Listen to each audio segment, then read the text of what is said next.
అక్రమాలు, అన్యాయాలు, ఇచ్చిన హామీలు నిలబెట్టుకోలేని పరిస్థితిలో ముఖ్యంగా రాష్ట్రం తీసుకోవాల్సినటువంటి 2 మేజర్ సెక్టర్, ఒకటి విద్య, 2 వైద్యం. ఈ 2 అంశాల్లో కూడా తెలంగాణ కాంగ్రెస్ ప్రభుత్వం, తెలంగాణ ముఖ్యమంత్రి రేవంత్ రెడ్డి గారు పూర్తిగా వైఫల్యం చెందిన నేపథ్యంలో భారతీయ జనతా పార్టీ తెలంగాణ రాష్ట్ర రథసారథి రామచంద్రరావు గారు ఫీజు రియంబర్స్మెంట్ మీద 2 రోజులు దీక్ష కూర్చోవడం జరిగింది. ఈరోజు ఉదయం 9 గంటల నుంచి రేపు సాయంత్రం వరకు కూడా 48 గంటల పాటు ఫీజు రియంబర్స్మెంట్ వెంటనే చెల్లించాలని దీక్ష కూర్చోవడం జరిగింది. ఈ దీక్షకు కూడా రాష్ట్ర ప్రభుత్వం ట్రాఫిక్ ఆంక్షల మీద అడ్డం పెట్టుకొని పర్మిషన్ కూడా ఇయ్యనటువంటి కర్కశంగా తయారైనటువంటి ఈ రాష్ట్ర పార్టీకి, రాష్ట్ర ప్రభుత్వానికి బుద్ధి చెప్పడం కోసం 15,000 కోట్ల ఫీజు రియంబర్స్మెంట్ తక్షణమే చెల్లించాలని, 40 లక్షల మంది విద్యార్థులకు, వారి కుటుంబాలకు న్యాయం చేయాలని 48 గంటలు దీక్ష కూర్చున్న రథసారథికి మద్దతుగా విద్యార్థులందరూ కూడా ఈరోజు హైదరాబాద్ బీజేపీ కార్యాలయానికి తరలి వెళ్ళి వారికి మద్దతు ప్రకటిస్తున్నారు. రేపు ఖమ్మం జిల్లా వ్యాప్తంగా ఉన్నటువంటి విద్యార్థులు, బీజేపీ నాయకులు, కార్యకర్తలు కూడా వారికి మద్దతుగా రేపు మేము హైదరాబాద్ వెళ్ళి ఆ దీక్షలో పాల్గొనడం జరుగుతుంది. ఒక పేద విద్యార్థి ఉన్నత విద్య ఆకాంక్షతో ఈ ఫీజు రియంబర్స్మెంట్ పథకం అనేది మొదలైంది.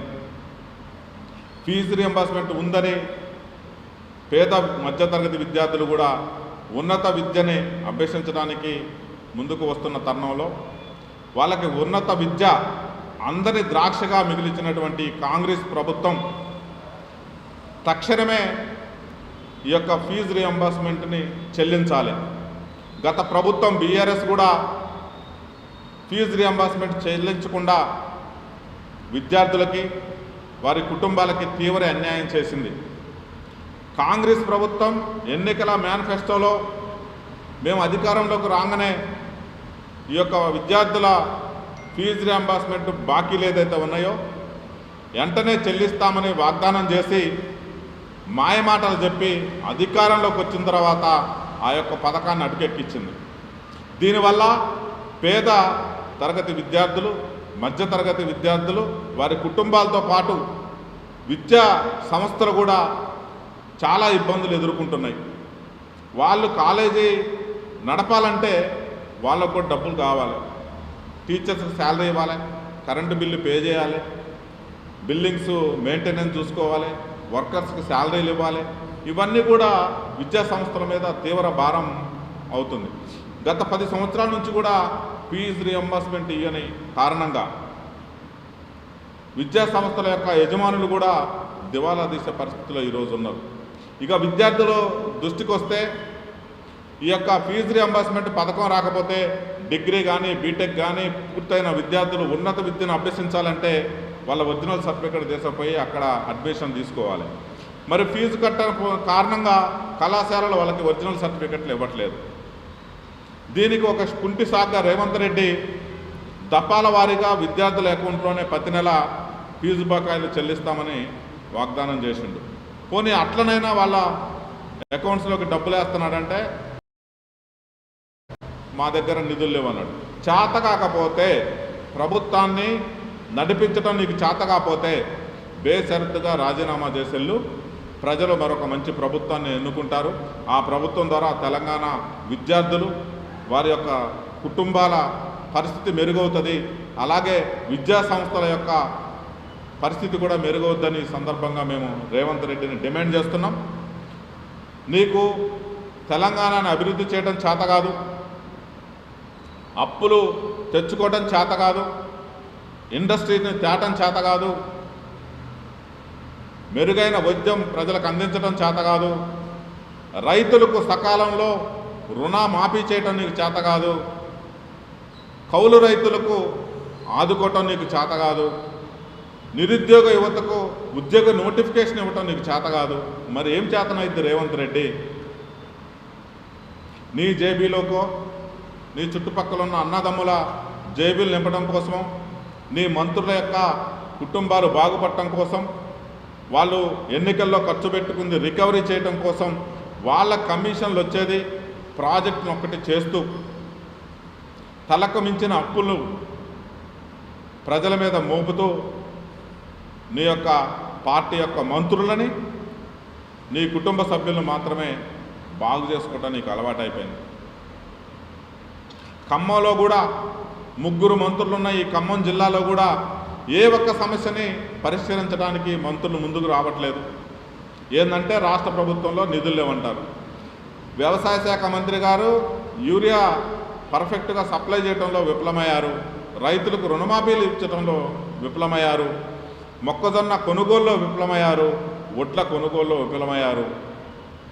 సరైన టైంలో రైతులను ఆదుకోవాల్సినటువంటి వ్యవసాయ శాఖ మంత్రి అడ్మినిస్ట్రేషన్ వీక్గా ఉండి రైతులను అనేక ఇబ్బందులు పెట్టిండు.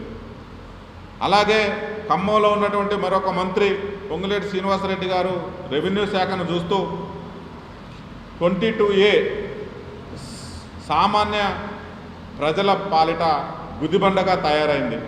వారు కష్టపడి కొనుక్కున్నటువంటి భూముల్ని 22Aలో పెట్టి చాలా ఇబ్బంది పెడుతున్నారు. వారు ప్రజలందరూ కూడా మానసిక ఆవేదనకు గురవుతున్నారు. ఈ 22A నిషేధిత భూములు ఏదైతే ఉందో ఇవి గవర్నమెంట్కు సంబంధించిన భూములు, ఫారెస్ట్కు సంబంధించిన భూములు, ఎండోర్మెంట్కు సంబంధించిన భూములు, వర్క్స్ బోర్డుకు సంబంధించిన భూముల్ని 22Aలో పెడతారు. మీరు ఈ భూముల మీద కన్నేసి మీ మానస పుత్రికైన ఫినిక్స్ కంపెనీకి 15,000 ఎకరాలు కట్టబెట్టారు. ఇంకా ఎక్కడెక్కడ విలువైన భూములు ఉన్నాయో వీటినన్నిటిని కూడా మీది ఆక్రమించుకోవడం కోసం ఈ 22A అనే అస్త్రాన్ని ప్రయోగించారు. ధరణి నుంచి భూభారతకు వస్తే భూములన్నీ కూడా హారత కర్పూరం లెక్క మీరే కబలిస్తున్నారు. మరి రాష్ట్ర ముఖ్యమంత్రి ఏం చేస్తున్నాడు? ఇంత జరుగుతున్నా కానీ మీరు ప్రజలకి న్యాయం చేయకపోగా ప్రజలకు అన్యాయం చేస్తున్నారు, ప్రజలను ఇబ్బంది పెడుతున్నారు. ఇదేనా మీ ప్రజా పరిపాలన అంటే నేను ఖమ్మం జిల్లా నుంచి మిమ్మల్ని ప్రశ్నిస్తున్నా.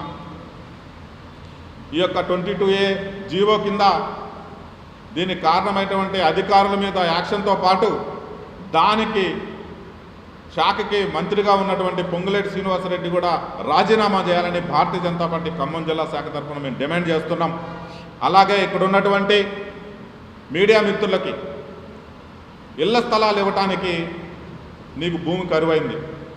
ఆల్రెడీ మీ పక్కన కళ్యాణ మండపం పక్కన ఉన్నటువంటి భూమి ఆల్రెడీ వాళ్ళ కేటాయింపులు జరిగితే ఇక్కడ ఇబ్బంది అవుతుంది, నాకు ఇక్కడ భూమి ఇస్తే అని చెప్పేసి ఆ ఫైల్ని తుంగలో తొక్కింది. ఆ ఫైల్ని నీ కాళ్ళ కింద తొక్కింది నువ్వు కాదని మేము అడుగుతున్నాం. మా మీడియా మిత్రులంటే మీకు ఎలా కనపడుతున్నారు? వాళ్ళకి న్యాయం చేయలేరా మీరు? ఎవరి మెప్పు పొందడం కోసం మా మీడియా మిత్రులను ఇబ్బంది పెడుతున్నారు. వాళ్ళు ఇల్లు కట్టుకోకూడదా? మీరే గొప్పగా చెప్పారు కదా ఇందిరమ్మ ఇల్లు కట్టిస్తానని. మీ పక్కన ఇల్లు ఉండటానికి మీకు ఏదన్నా ఇబ్బందా? ఖమ్మంలో మా మీడియా మిత్రులకు ఇవ్వడానికి మీకు ల్యాండ్ దొరకట్లేదా? అప్రూవల్ అయిన ఫైల్ అని కలెక్టర్ గారు చెప్తుంటే దీన్ని అడ్డుకుంది ఎవరు? మీరు కాదని ఈ సందర్భంగా నేను అడుగుతున్నా. నిన్న కూడా మీడియా మిత్రులు తిరుమలపాలెం నుంచి పాదయాత్ర చేస్తుంటే వాళ్ళని మీరు బెదిరిస్తారా? ప్రభుత్వానికి వ్యతిరేకంగా నినాదాలు చేయొద్దు, నాకు వ్యతిరేకంగా నినాదాలు చేయొద్దని. ఇదేమన్నా హిట్లర్ పరిపాలన అనుకుంటున్నారా? మీరు అంత భయపడితేనో మీకు అంత మీడియా మిత్రుల మీద ప్రేమ ఉంటే ఇమీడియట్గా వారు పెట్టుకున్నటువంటి ఇళ్ల స్థలాలు ఏదైతే ఉందో తక్షణమే వాళ్ళకి కేటాయించాలా, లేకపోతే దీనిపైన భారతీయ జనతా పార్టీ పెద్ద ఎత్తున ఉద్యమం చేస్తుందని ఈ సందర్భంగా మీకు హెచ్చరిస్తున్నాను. ఈ 1 వీక్లో వాళ్ళు ఏదైతే ఇళ్ల స్థలాలకు అప్లికేషన్ పెట్టుకొని కోర్టు ద్వారా కూడా వాళ్ళు జడ్జిమెంట్ తెచ్చుకున్నటువంటి ఫైలుని మీ యొక్క స్వలాభం కోసం ఆపొద్దని ఈ సందర్భంగా మిమ్మల్ని హెచ్చరిస్తున్నాను. అలాగే మా అధ్యక్షుడు చేస్తున్నటువంటి ఈ దీక్షకి ఖమ్మం జిల్లా భారతీయ జనతా పార్టీ తరఫున పూర్తి మద్దతు ప్రకటిస్తూ రేపు పెద్ద ఎత్తున మేము హైదరాబాద్ వెళ్ళి వారికి సంఘీభావంగా యాత్రలో పాల్గొంటామని సందర్భంగా తెలియజేస్తున్నాం. భారత్ మాతా కీ జై.